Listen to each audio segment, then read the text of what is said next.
Le développement durable est désormais dans tous les esprits et l'école n'échappe pas à la règle. Une étude a été réalisée dans l'Académie de Poitiers.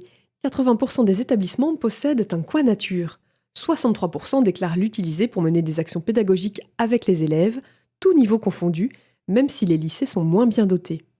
Le jardin potager est le plus souvent présent. Il est le point de départ de travaux variés et facilite les croisements avec d'autres thématiques, comme le gaspillage alimentaire, la nutrition, les saisons. Un composteur complète quasi systématiquement le dispositif. Des hôtels à insectes équipent 30% des établissements. Viennent ensuite les nichoirs et les friches. Les mares restent l'apanage des enseignants les plus convaincus. L'utilisation des coins nature dans le premier degré est très forte en maternelle. Elle décroît ensuite avec les années.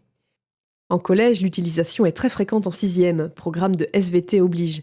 Mais l'étude de la biodiversité en seconde ne provoque pas le même effet au lycée. L'observation du terrain semble ici s'effectuer en dehors de l'établissement. L'exploitation pédagogique ne se limite pas à l'inventaire de la faune et de la flore. L'Académie de Poitiers a créé un blog qui rassemble des tas d'idées et des modes d'emploi pour aménager un jardin, créer une mare, observer les oiseaux ou les insectes. Rendez-vous sur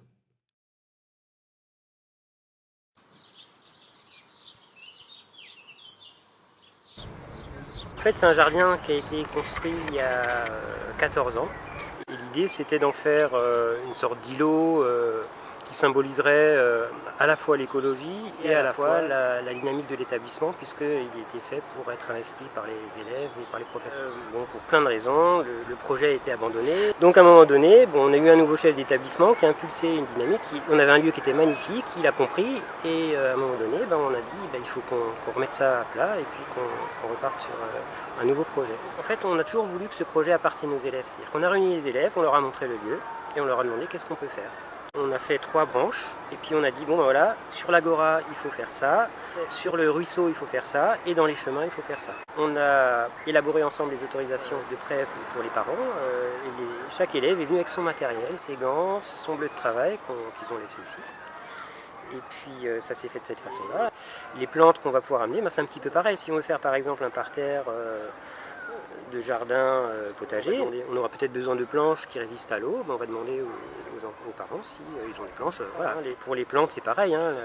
Les gens ont de grands jardins où ils se promènent dans la forêt. On peut très bien ramasser une fougère en passant et puis la ramener. Et on ne vient pas ici consommer quelque chose. C'est-à-dire qu'on s'implique vraiment. On s'implique, on apporte ce qu'on a, ce qu'on est. Et puis au final, ça devient un vrai projet collaboratif. Notre plus grande fierté, c'est d'avoir restauré le ruisseau, parce que ça c'était quand même un chantier. Au départ, on ne pensait pas le faire. Oui. Ce sont des élèves de 5e, et c'est un atelier qui a été mis en fin de matinée, sur un créneau horaire qui a été banalisé pour des projets en 5e. En fait. Parmi lesquels il y a aussi des projets théâtre, des projets d'art plastique, projets musique, etc. Alors la classe Ulysse, c'est bien parce que la classe Ulysse, ce sont des élèves qui ont de grandes difficultés. Alors ils sont intégrés déjà dans les classes. Mais là, ça prend une dimension supplémentaire. C'est-à-dire que ce sont des élèves qui ont été très actifs sur cet atelier jardin, qui sont bien dans cette... C'est un élément en fait qui est valorisant. C'est-à-dire qu'ils font des choses, on voit le résultat et les autres voient aussi le résultat. En technologie, il est évident que le ruisseau, le circuit d'eau, c'est un champ d'investigation qui est énorme. Après, il y a aussi une pompe. Il y a une pompe, et cette pompe, il va falloir la faire fonctionner à certaines heures, pendant les récréations, pendant la pause de midi. Ça veut dire qu'il y a une programmation derrière. Et voilà, tout ça, ça fait partie du programme du techno. En mathématiques, il a fallu calculer notamment le volume de terre qu'il a fallu emmener. Il doit y avoir une continuité entre ce qui se passe au collège et puis ce qui se passe aussi dans la vie locale. Un partenariat avec la MJC. Qui organise pendant les vacances scolaires des ateliers. Les animateurs vont pouvoir venir dans le jardin de façon à organiser des ateliers qui pourront être par exemple de fabriquer du mobilier de jardin. Ça pourrait être du land art ou des choses comme ça. Il y a eu de gros conflits, il y a eu des moments où ça a été le carton. On a effectivement 2 élèves qui sont des élèves difficiles en classe, qui ont eu beaucoup de mal au début dans le jardin. Ce sont des élèves qui ont l'habitude à la maison de brasser. Un de ces gamins a déjà construit 2 maisons. Fois, ils nous prennent un peu pour des charlots, parce que nous, on est profs, on n'est que profs, on ne sait pas construire, on ne sait pas faire du béton, par exemple.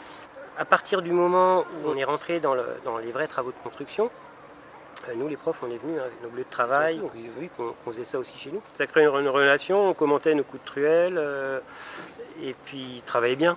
Donc quand ils font les choses bien, on leur dit aussi, et ça les valorise, et du coup, ils sont devenus complètement moteurs, quoi. Au point où, voilà, souvent c'est eux qui finissent les derniers, c'est eux qui rangent les outils, et même des fois on a beaucoup de mal à les faire partir.